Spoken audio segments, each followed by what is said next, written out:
Savais-tu qu'il existe un nom qui change les vies et qui réalise des miracles ? Rendez-vous samedi à 2h, 11h et 21h avec nos 3 animatrices, animateurs et leurs invités pour une belle heure de partage, musique et réflexion. Auditeurs, auditrices, bonjour ou bonsoir, c'est toujours la même chose, suivant l'endroit de la terre où tu te trouves. Bienvenue au culte Espoir. Le culte Espoir, c'est un moment qui se veut convivial et authentique autour du livre que l'on appelle la Bible. Évidemment, nous aurons un bon petit programme à te proposer, entre autres un témoignage, une promesse biblique, de la musique, sans oublier une mise en pratique dans la vie de tous les jours pour prendre ces échanges bien concrets. Pour ce faire, je suis accompagné de Marilyn et de Marina. Bonjour les filles. Salut Brian. Bonjour.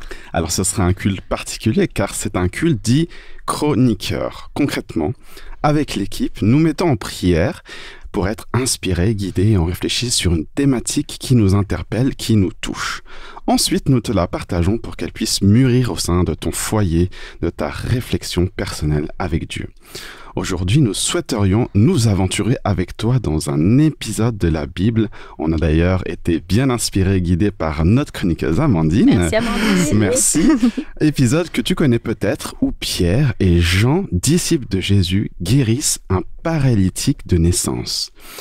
Que faire de ce genre de texte pour ma vie ? Est-ce que ce vécu est réservé à l'un ou à l'autre ? As-tu l'impression d'avoir reçu quelque chose de la part de Dieu, mais tu n'oses pas trop le dire ? Que l'Esprit nous accompagne tout au long de ce culte et nous guide dans le choix de nos mots, auditeurs, auditrices. Bonne écoute.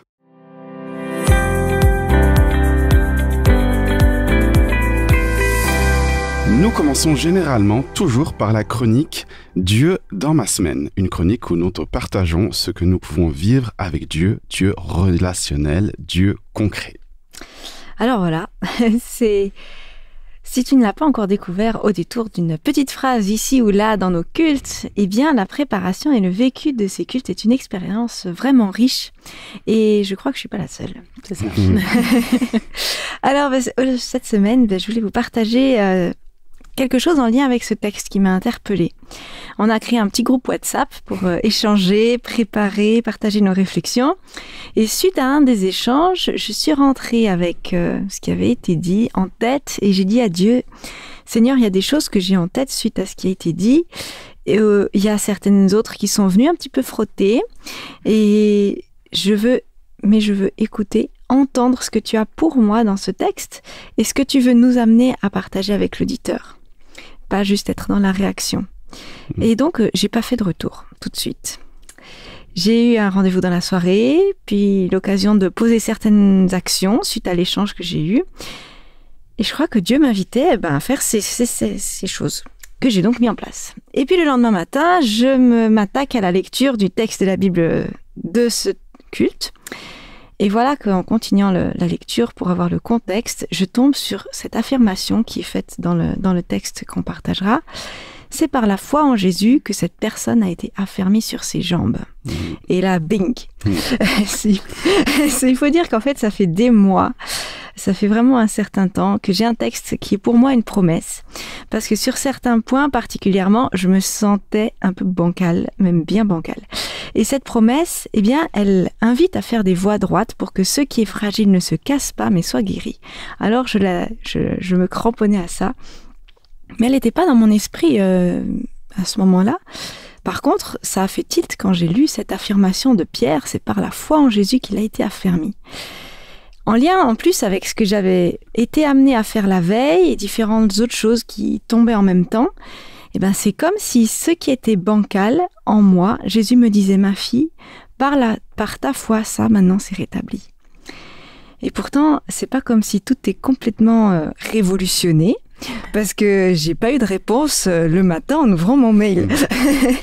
Il y a eu de l'attente, du suspense dans la suite de ma démarche, mais pour moi, c'était déjà quelque chose que Dieu avait déposé en moi, une parole nouvelle, quelque chose qui donnait une nouvelle dimension à mon vécu. Alors des fois, les situations ou un passage de la Bible peuvent me déstabiliser, peut-être te déstabiliser aussi, ou piquer, j'aime bien utiliser ce mot des fois. Ou d'autres fois, il m'arrive de lire quelque chose et puis c'est comme si ça me parle pas. Et pourtant, j'ai envie d'être nourrie. Alors, ces dernières semaines, j'ai aussi commencé à penser à dire à Dieu, qu'as-tu à me dire aujourd'hui ? Que voudrais-tu me partager dans le texte ou dans la situation que je vis ? Peut-être que c'est pas forcément qu'elle est voulue de Dieu, mais qu'il peut me dire quelque chose à travers ça. Et comment, dans ces passages, je peux te découvrir, Seigneur, autrement. Et puis lire et me laisser interpeller. Et j'ai pu constater que cette ouverture, au lieu de me braquer parce que j'ai été déstabilisée ou me contenter de peu parce qu'aujourd'hui ça me parle pas puis c'est pas grave, ça me donne l'opportunité de découvrir autre chose et ça garde mes yeux et mon cœur attentifs à Dieu. Et je trouve que parfois, dans ces lectures, c'est ça qui est assez incroyable, c'est que c'est des paroles qui sont émises dans un contexte particulier, à une époque, dans une histoire, dans la Bible. Et pourtant, ça peut prendre dans ma vie aujourd'hui une dimension très concrète qui me parle aujourd'hui. Et révéler encore d'autres aspects de Dieu que j'avais pas encore découverts. Et ça, c'est vraiment précieux.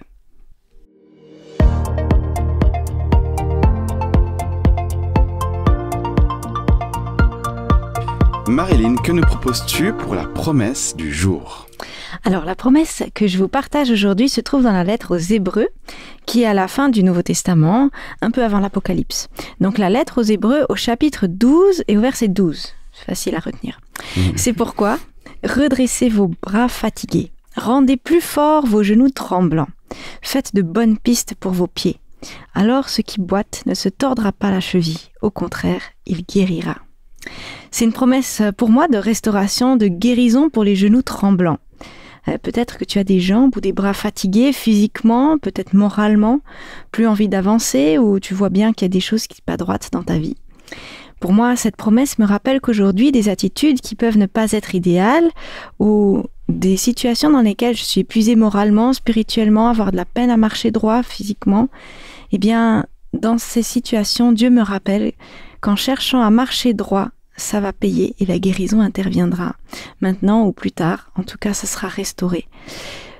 Et pour ce qui est de faire une voie droite, j'ai quand même été regarder un petit peu. Dans Proverbe 4, il nous donne des actions concrètes. Écarte de ta bouche la fausseté, éloigne de tes lèvres les lèvres des détours, que tes yeux regardent bien en face.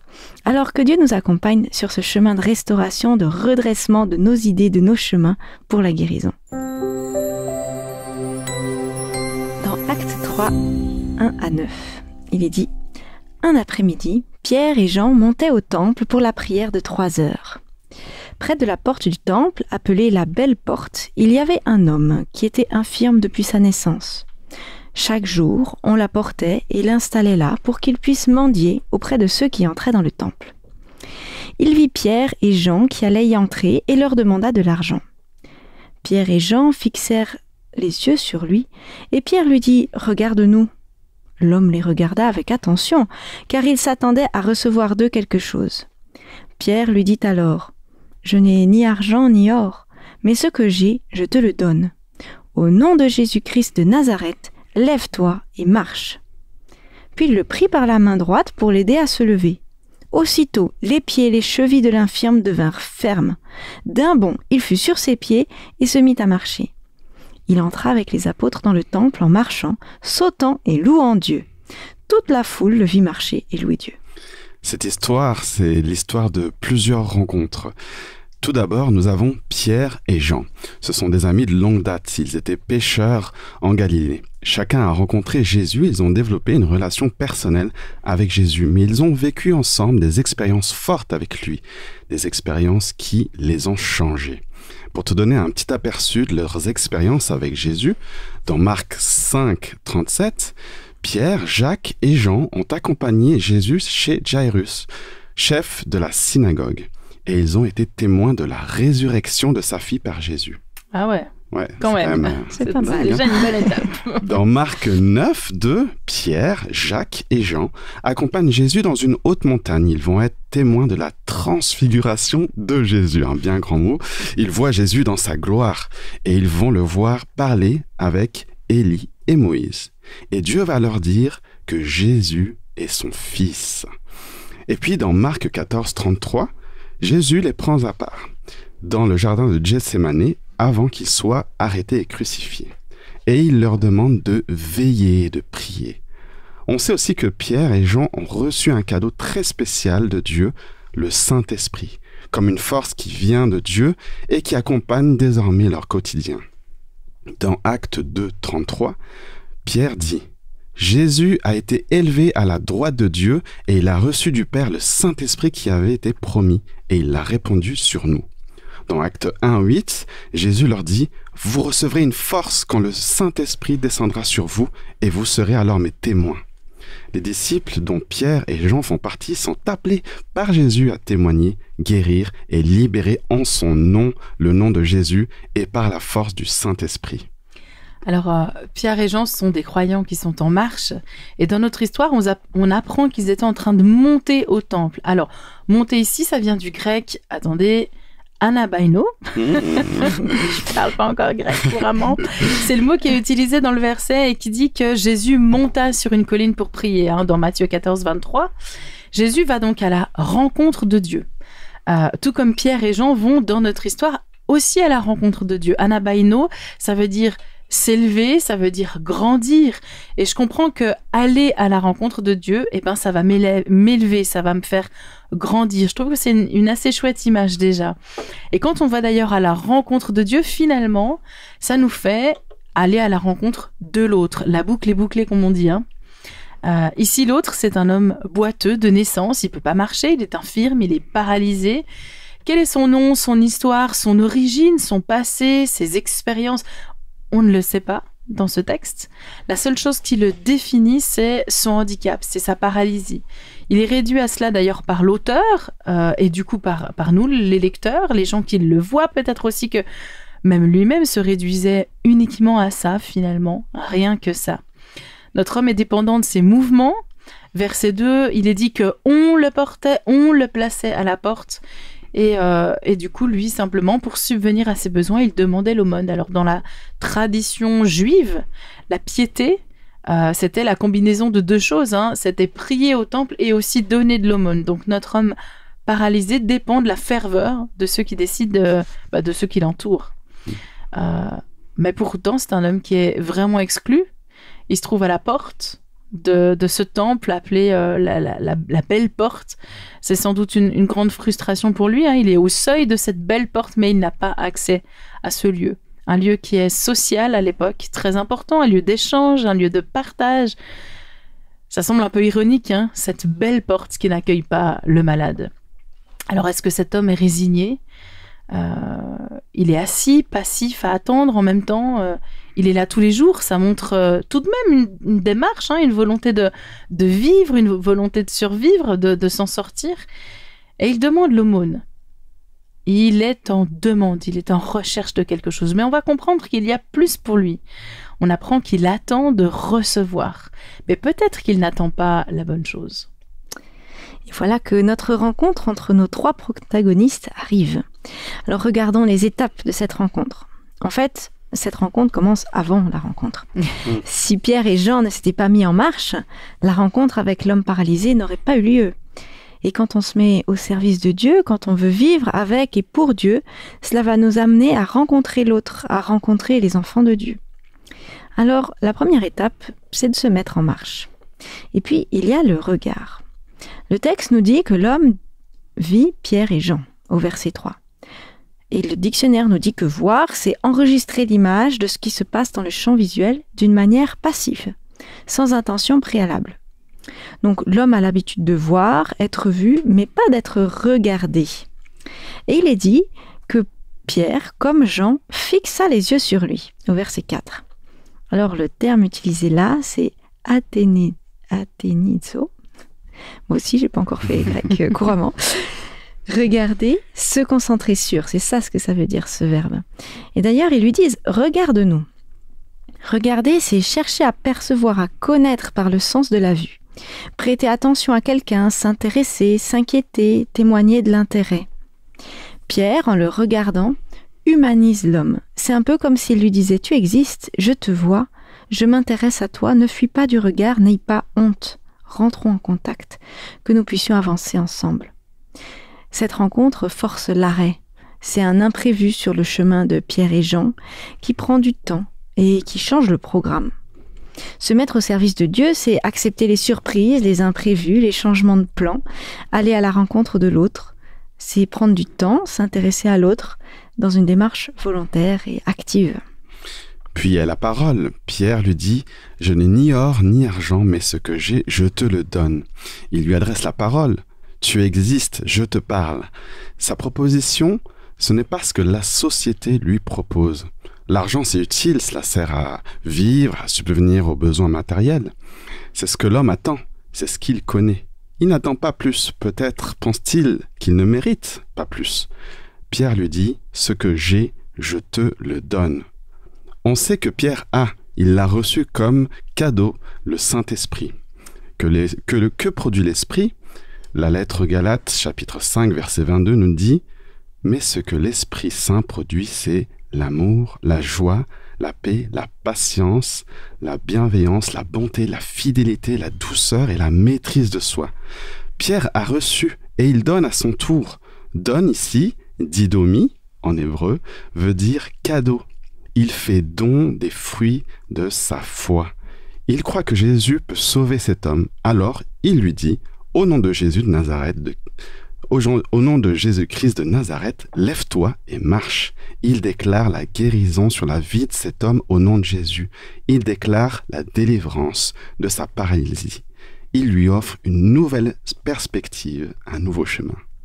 Et pourtant, c'est pas là que le miracle arrive, hein. On y parvient à l'étape juste après, à propos de ce geste, de cette main qui est tendue vers lui, verset 7. Le prenant par la main, il le fit lever. Donc là, on a 2 actes de foi. Le premier, c'est prendre par la main, et là on peut penser à ces fruits de l'esprit dont tu parlais, hein, qui est aussi de l'amour, la compassion vers la personne qui est devant lui. Il prend la main et il veut accompagner cet indésirable, hein, cet homme indésirable, et d'autre part il fait lever cet homme infirme. Et Pierre croit que Dieu peut tout, et il veut partager ce miracle en fait à ce moment-là. Et il y a cet acte de foi de l'homme paralysé qui va accepter ce geste et qui accepte cette aide, qui accepte de se lever. Qui accepte de sortir de sa routine rassurante dont il a pris tellement l'habitude et à laquelle il s'était résigné dans un sens. Il se laisse élever, il accepte le miracle de la foi, il accepte cette rencontre, être élevé vers Dieu, cette rencontre vers Dieu. À ce moment-là, quand les mains se rencontrent, des mains tendues, des mains qui sont saisies, le miracle se produit dans ce verset 7. Au même instant, ses pieds et ses chevilles devinrent fermes. Quand on sert Dieu, un regard, une parole, un geste peuvent remettre un homme debout, une femme debout. Au nom de Jésus, des miracles ont lieu dans les vies, et ça, je le crois fermement. Par notre manière d'être avec l'autre, on peut rendre témoignage, donc le déclarer, le dire. Dieu peut, si tu le souhaites, se servir de toi pour toucher les cœurs, changer les vies. Est-ce que tu es prêt à accepter d'être au service de son miracle? Est-ce que tu es prêt à te mettre en marche? Et en même temps, peut-être que cela t'intimide, te fait peur de participer au miracle de Dieu dans la vie des gens que tu vas croiser sur ta route. Ne te sens-tu peut-être pas capable? Comment faire? En fait, cette histoire, prise dans son contexte, est hyper rassurante. Ah. Et là, les auditeurs doivent se dire « Comment ça, elle est super rassurante ?» En fait, c'est une invitation à suivre l'exemple de Jésus et se laisser guider par le Saint-Esprit. Laisse-moi t'expliquer. Pierre dit « Lève-toi et marche » au verset 6. Jésus, un jour, a dit à un homme paralysé dans Jean 5, verset 8, « Lève-toi, prends ta natte et marche ». Donc Pierre a été témoin de ce que Jésus a fait et il suit son exemple. Dans notre histoire, Pierre prend par la main droite l'homme paralysé pour se lever. Il est dit dans Marc 9, 25 que Jésus, pour ressusciter la fille de Jairus, il prit la fillette par la main et elle se leva. Pierre suit l'exemple de Jésus. Alors ne t'inquiète pas, toi aussi tu peux suivre l'exemple de Jésus. D'ailleurs, la Bible dit dans Michée 4, 2, « Il nous enseignera ce qu'il attend de nous et nous suivrons le chemin qu'il nous trace. » Jésus est le chemin. Si tu te mets en marche, si tu apprends à le connaître, si tu l'écoutes et l'obéis, il te guide. Il est aussi important de se rappeler que nous servons, alors que c'est Dieu qui agit, qui inspire, qui touche les cœurs et qui guérit. Pierre dit « Au nom de Jésus-Christ de Nazareth ». Et plus tard, il va témoigner, c'est par la foi en Jésus que Jésus a raffermi celui que vous voyez. Dieu peut utiliser et agir à travers toi si tu le souhaites. Tu peux être comme une pierre blanche sur le chemin de quelqu'un. D'ailleurs, les amis de l'homme paralysé qui l'ont porté chaque jour ont contribué à ce miracle qui a eu lieu dans la vie de cet homme. Par toutes ces pierres blanches posées dans sa vie, l'homme a été mené à ce moment de conversion, de changement radical de vie. Oui, une conversion, c'est un changement, une transformation. Ici, cette conversion, elle est physique, mais aussi spirituelle. Et à son tour, notre homme se met en marche. Il passe la porte. Au verset 8, il est dit « Il entra avec eux dans le temple ». Mais il a passé la porte avant même de franchir le seuil, car il a accepté Jésus, le miracle de la vie qu'il offre. Il a accepté la porte qui mène à la vie. En effet, Jésus dit, dans Jean 10 au verset 7, « Je suis la porte. Celui qui entre en passant par moi sera sauvé. » En réalité, la porte lui était déjà accessible. Notre homme n'était pas exclu par Jésus. Jésus accueille toute personne qu'il accepte comme étant lui, Jésus, la porte qui mène à la vie. Cet homme ancien paralysé devient acteur de sa vie et d'une plus grande cause encore. Il témoigne et il est utilisé à son tour. Au verset 9, on nous dit « Tout le monde le vit marchant et louant Dieu ». Et il témoigne au-delà de ce qu'il pense, parce qu'il est dit que cet homme qui était infirme, d'un saut, se met debout et saute. Et dans la Bible, il est dit qu'à la venue du Messie, ça c'est marqué dans Isaïe 35, verset 6, « Les bois te bondiront comme des cerfs ». Cet homme prophétise, il annonce le retour de Jésus. Voilà une belle promesse.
Si tu nous rejoins maintenant, s'il te plaît, reste avec nous car tu es au Culte Espoir. Nous venons d'aborder avec l'équipe le passage de la Bible qui parle de Pierre et Jean, disciples de Jésus opérant un miracle au nom de Jésus-Christ de Nazareth.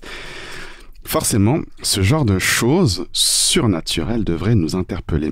Et dans cette chronique, et toi ça te parle, on réagit sur comment cet événement nous touche personnellement, comment ça peut faire écho dans nos vies, pour pousser la réflexion encore un peu plus loin. Les filles, si je pouvais commencer par vous poser cette question, qu'est-ce qui vous touche le plus dans ce passage ? Il y a une chose qui m'a interpellée, c'était cette idée de ce que j'ai, je te le donne. Ouais. Et de se dire, qu'est-ce que j'ai ?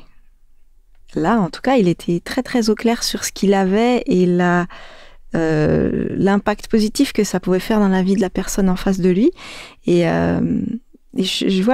pour moi, je me dis, mais est-ce que je suis comme ça affirmée dans ce que je sais que j'ai, je peux croire, je peux tout ça, mais est-ce que on a je sais pas si c'est du culot, mais de dire j'ai quelque chose, ça va t'aider, viens, prends.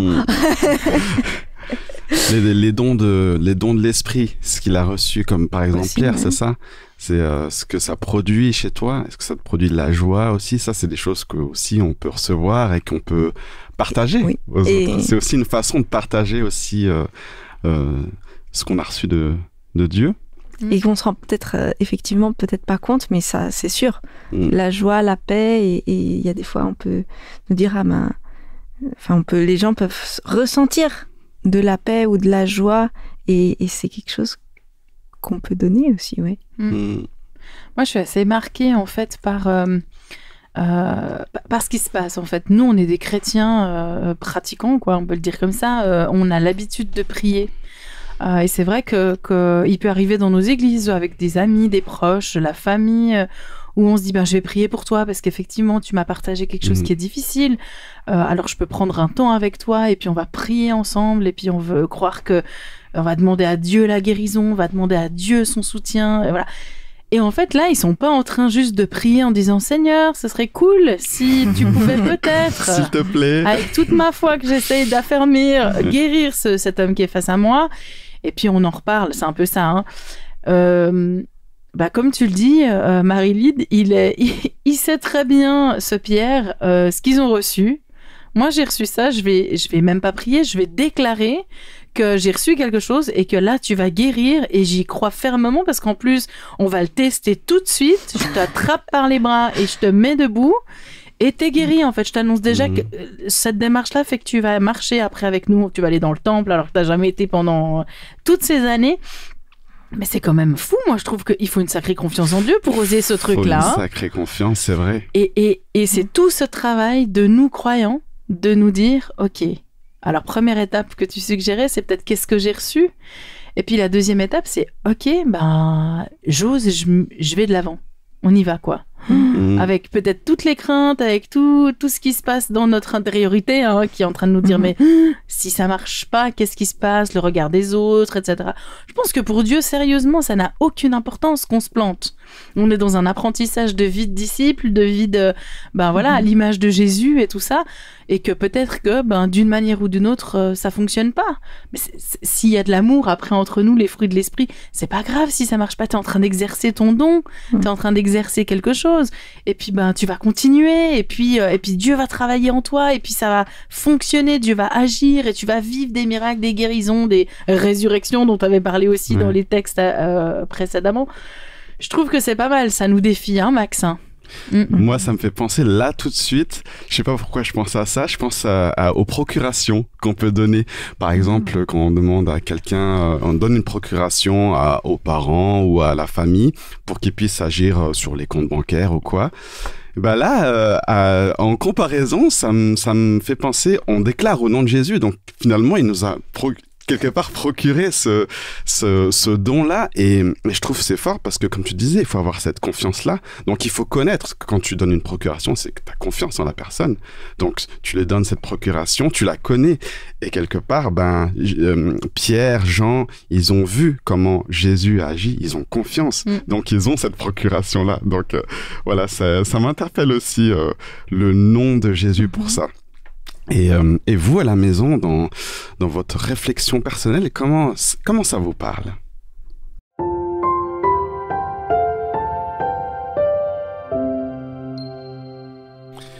Te voilà dans la chronique Dieu agit, une chronique dédiée au témoignage, au vécu, à l'expérience avec Dieu. Je ne t'en dis pas plus, je te laisse écouter le témoignage qui suit. Je m'appelle Fanny Païta, ostéopathe, je suis mariée et maman de 2 petits garçons. Je suis née dans une famille chrétienne, mais ces textes sur la guérison m'ont parfois questionnée. Vous vous dites peut-être comme moi à une époque, mais c'est bien beau toutes ces histoires de guérison dans la Bible. C'était il y a 2000 ans, qu'est-ce que ça change pour moi aujourd'hui? Et est-ce que de nos jours, on voit encore des guérisons miraculeuses comme celle-là? Un jour, avec mon mari, nous sommes tombés sur des vidéos YouTube de chrétiens qui priaient dans la rue pour des inconnus, et ils voyaient des guérisons se produire au nom de Jésus. Ça nous a beaucoup questionnés et en se plongeant dans la Bible, on est arrivé à la conclusion que ce que vivaient les disciples comme Pierre et Jean, on devrait aussi pouvoir le vivre aujourd'hui. Pourquoi ?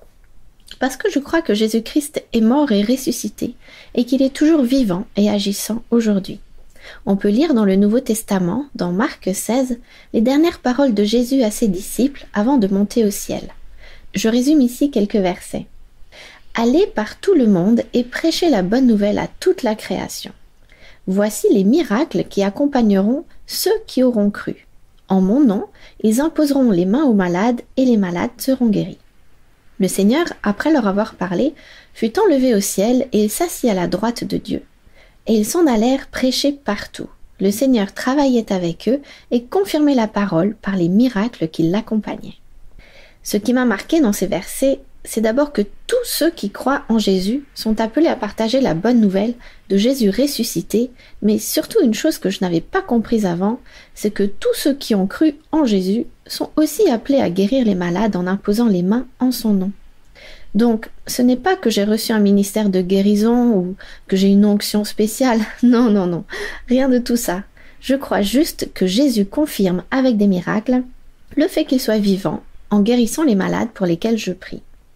La deuxième chose que j'ai comprise, c'est ce que dit Pierre plus loin dans ce passage des Actes. « Hommes israélites, qu'avez-vous à vous étonner ainsi de ce qui vient de se passer ? Pourquoi nous fixez-vous avec tant d'insistance comme si c'était nous qui, par notre propre pouvoir ou notre piété, avions fait marcher cet homme ? Non, c'est le Dieu d'Abraham, d'Isaac et de Jacob, le Dieu de nos ancêtres, qui vient ici de manifester la gloire de son serviteur Jésus. Et c'est parce que nous croyons en Jésus que la puissance de ce Jésus que nous avons invoqué a rendu à cet homme la force de se tenir debout. Oui, cette foi qui est efficace par Jésus a donné à cet homme une parfaite guérison. On voit donc que la guérison ne dépend aucunement de moi en tant que chrétienne, de mon niveau spirituel ou si j'ai assez prié ou lu la Bible ce jour-là, puisque ce n'est pas moi qui guéris, c'est la puissance du nom de Jésus-Christ. La Bible dit plus loin dans le Nouveau Testament, dans Philippiens 2:10, Dieu l'a souverainement élevé, donc Jésus, et lui a donné le nom qui est au-dessus de tout nom, afin qu'au nom de Jésus, tout genou fléchisse dans les cieux, sur la terre et sous la terre. Avec ces éléments, mon mari et moi, on s'est lancés dans l'aventure, tout comme Pierre et Jean, même si ça nous fichait un peu la trouille. On a trouvé d'autres chrétiens qui avaient l'habitude de cette façon d'annoncer l'évangile. Et nous avons commencé à sortir dans les rues de différentes villes pour arrêter des gens, leur demander s'ils avaient des douleurs dans leur corps et leur proposer la prière. Ceux qui acceptaient, on leur imposait les mains sur l'endroit qui leur faisait mal et on chassait la douleur au nom de Jésus. Souvent, instantanément, les douleurs disparaissent et les gens sont interloqués, et nous aussi. Cela nous permet de leur dire que nous n'y sommes pour rien, mais que c'est Jésus qui les a guéris parce qu'il les aime et désire une relation avec eux. On leur prêche Christ, mort et ressuscité par amour pour eux, et parce qu'il a vaincu le mal, il est tout-puissant, aujourd'hui encore pour les libérer de tous leurs maux. Parfois, les douleurs ne disparaissent pas tout de suite, et on doit prier plusieurs fois pour qu'ils aillent mieux. Certains autres sont guéris qu'une fois rentrés chez eux, comme on peut lire l'histoire du lépreux dans l'évangile de Luc 17 au verset 12. J'aurais tant d'histoires à raconter, car chaque guérison et chaque personne que l'on rencontre est unique. Mais je vais vous raconter 2 anecdotes. La toute première fois que j'ai prié pour un inconnu dans la rue, je suis tombée sur un jeune homme de 16-18 ans environ qui venait de se faire opérer du genou. Il marchait avec des béquilles sans poser le pied à terre. Quand j'ai prié pour lui, il a immédiatement senti un soulagement et a commencé à tester de mettre un peu de poids sur sa jambe. Il avait beaucoup moins mal. J'ai prié une 2e fois pour lui et là, il a essayé de faire des squats, il a même fait plusieurs pas sans ses béquilles et il n'avait plus du tout de douleur. J'étais aussi surprise que lui, je dois vous avouer. On a passé plus d'une demi-heure à discuter de Jésus avec lui et son groupe de copains qui avaient été témoins de sa guérison miraculeuse. Une 2e anecdote, c'est un jour où j'avais rendez-vous chez mon esthéticienne. Bon, cette fois ce n'était pas une inconnue, mais je ne lui avais encore jamais témoigné de ma foi. En me recevant, elle m'a dit qu'elle avait failli annuler notre rendez-vous tellement elle se sentait mal. Elle souffrait subitement de terribles vertiges qui la rendaient très malade. Je lui ai dit que j'étais chrétienne et qu'en priant au nom de Jésus, il pourrait la soulager. Elle a accepté et j'ai posé ma main sur son oreille en commandant au vertige de partir au nom de Jésus. Elle m'a regardée abasourdie et m'a dit que tout était parti instantanément. Elle a passé le reste de notre séance sans aucun vertige et je lui ai parlé de Jésus-Christ pendant tout ce temps-là. Plus tard, elle est venue dans notre groupe de chrétiens qui se réunissaient chez des amis et cela a boosté sa foi. Vous vous demandez probablement, mais est-ce que ça marche à chaque fois ? La réponse est non. Mais pourquoi donc, si Jésus est si puissant, ne guérit-il pas tout le temps? La vérité, c'est on ne comprend pas toujours tout. Ou peut-être qu'on manque de foi. Mais aussi parce que Jésus est souverain, c'est-à-dire qu'il connaît le cœur de chaque être humain qu'il a créé, et il connaît le chemin qu'il doit emprunter pour le toucher. Parfois c'est par une guérison physique, parfois c'est par un autre biais, mais Jésus nous demande simplement de partager son amour en priant pour les malades, et tout le reste, c'est lui qui s'en charge. Ça nous pousse aussi à rester humbles et à ne pas commencer à penser que c'est magique ou que c'est nous qui sommes à l'origine de ces guérisons. Il m'est arrivé par exemple de rencontrer des personnes qui n'avaient mal nulle part ou pour qui il n'y a pas eu de guérison visible à nos yeux, mais pour qui Dieu m'a révélé des problèmes de non-pardon dans leur vie ou d'autres choses de ce genre qui ont amené à de grandes discussions et surtout la paix de Jésus dans leur cœur. Mais finalement, lorsque nous partageons l'évangile à des non-croyants, il est plutôt rare qu'il ne se passe rien du tout. Jésus veut se faire connaître. Pour finir, je voudrais laisser sur vos cœurs que c'est l'amour de Jésus qui est au centre de tout cela. C'est parce que Jésus est mort pour moi que je suis poussée à agir pour partager cet amour à ceux qui ne le connaissent pas. Et parce qu'il aime aussi précieusement celui pour qui je prie, il l'invite à une relation personnelle avec lui en manifestant son amour par une guérison.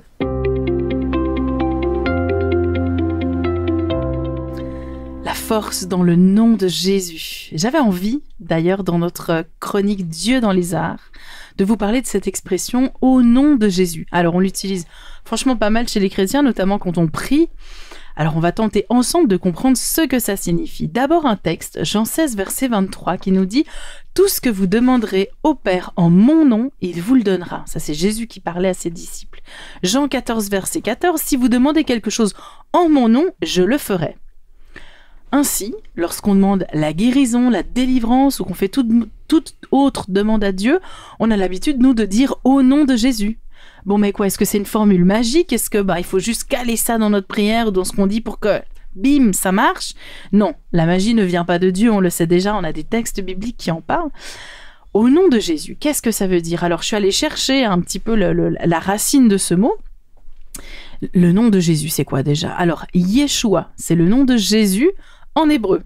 Donc, on pourrait dire, l'expression, c'est au nom de Yeshua, quoi. Étymologiquement, ça vient du verbe sauver, en disant au nom de Jésus, je me mets dans une posture de foi en Dieu.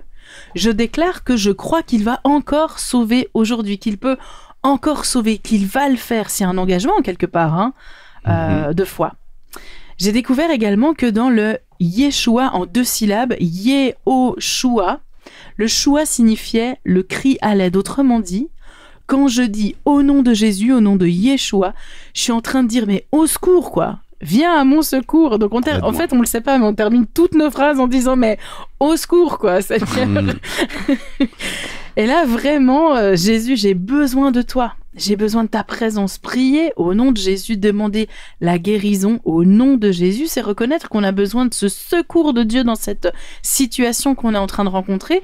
Et je reconnais avec confiance que Jésus vient sauver. Donc on n'est pas du tout dans un truc d'une formule forcément magique. C'est vraiment dans un état de conscience en fait, très très clair, que sans la présence de Dieu, sa puissance, son intervention, ça, on n'y arrive pas.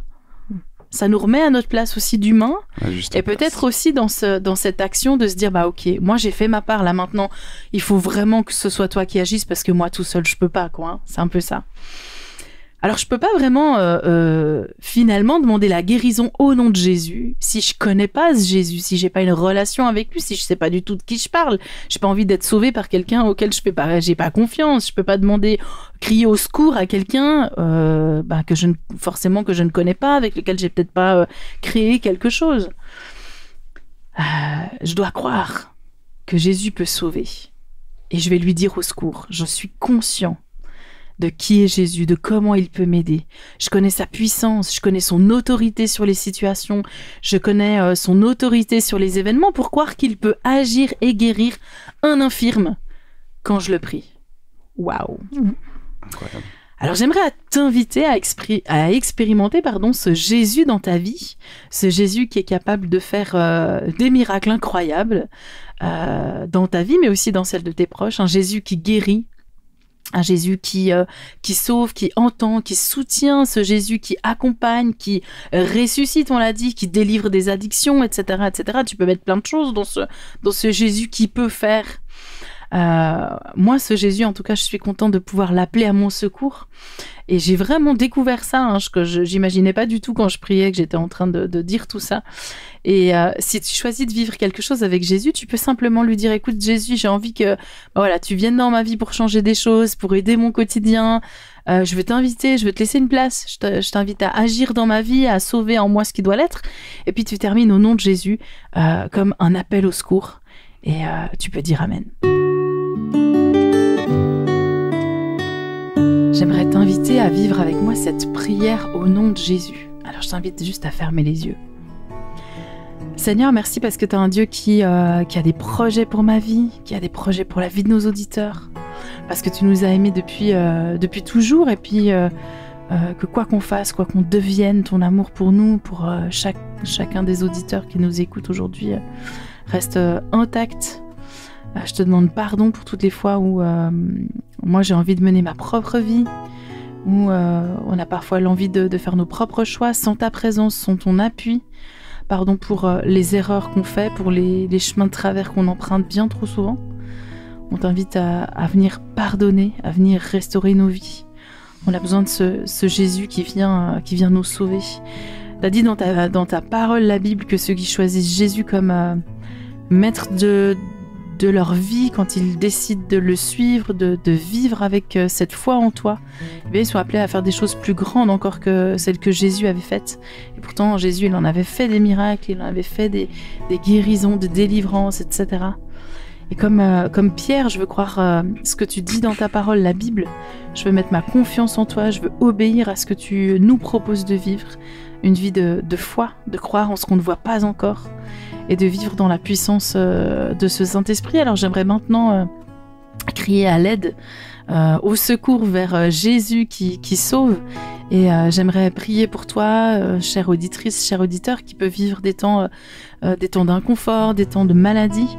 Alors je t'invite maintenant à poser peut-être ta main ou à penser à cet endroit qui a besoin du secours de Dieu. Et je vais appeler maintenant la guérison sur ce lieu qui est un lieu de défi, sur ce territoire qui est en souffrance dans ta vie.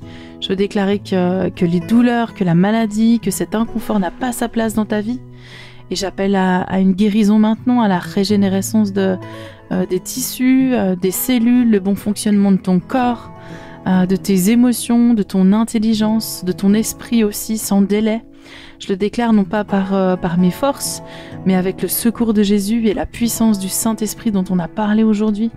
J'appelle Seigneur à un changement radical, visible, concret, pour que chaque auditrice, chaque auditeur et nous ici autour de cette table, nous puissions reconnaître incontestablement que tu es un Dieu qui agit encore aujourd'hui, que tu es le Dieu qui sauve encore. Et c'est dans le nom de Yeshua, ce Jésus qui sauve, ce Jésus qui vient à notre secours, à notre aide, que je te remercie pour ce qui est déjà en train de s'opérer maintenant. Et voilà, je t'adresse cette prière. Amen. Amen. Amen.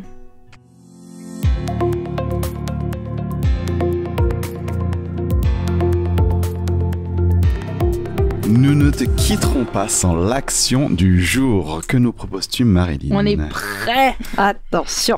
Alors, je vais reprendre cette phrase justement de Pierre qui dit « Ce que j'ai, je te le donne ». Eh bien, je voudrais te proposer de prendre le temps de réfléchir à la maison, ici aussi. Qu'est-ce que nous avons? Dieu travaille d'ailleurs souvent simplement à partir de ce qu'on a. Et des fois, c'est pas grand-chose. Il a fait des miracles avec 5 pains et 2 poissons. Et toi, qu'as-tu à offrir? Est-ce que c'est un cœur fatigué de souffrir, si tu connais ce chant? Ou est-ce que c'est sûrement aussi des talents, une expérience, des promesses que Dieu a pu te faire, que tu as pu voir se réaliser, une histoire de comment tu as été encouragé à un moment ou à un autre, un don particulier que Dieu t'a donné? Je te propose de prendre le temps de réfléchir à ce qui est à ta disposition. Mais peut-être que ton cœur est lourd, alors je te propose déjà de le déposer devant Dieu. Il est assez fort pour entendre ce qui nous pèse. Et puis, demande-lui de te rappeler ce qu'il a pu placer en toi. ce que tu as pu vivre avec lui, tes qualités, tes talents, et demande-lui comment faire quelque chose avec lequel tu pourras bénir les gens autour de toi. Comment pourrais-tu encourager, partager, semer des sourires et de la vie? On peut faire du bien avec toutes nos bonnes intentions, mais je crois que combiné à la puissance de Dieu, à son inspiration, ça devient vraiment puissant. Alors, à ton enquête, qu'as-tu à disposition? Que d'aventure, que d'aventure. Merci pour cette action, Marilyn. Nous arrivons déjà à la fin de ce culte et je te remercie d'être resté avec nous. On a parfois la chance de croiser certains auditeurs qui nous glissent toujours un petit mot d'encourageant. Alors merci à toi aussi pour ton soutien.